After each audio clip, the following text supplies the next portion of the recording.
குடிசையிலே கொஞ்ச காலம் தங்கி பாருலே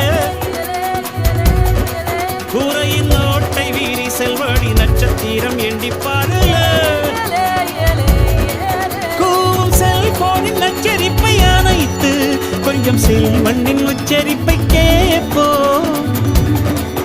வெறும் காலில் செருப்பின்று நடந்து மண்ணோடு பேசிக்கொண்டு போவோம் மழலைகளாவோ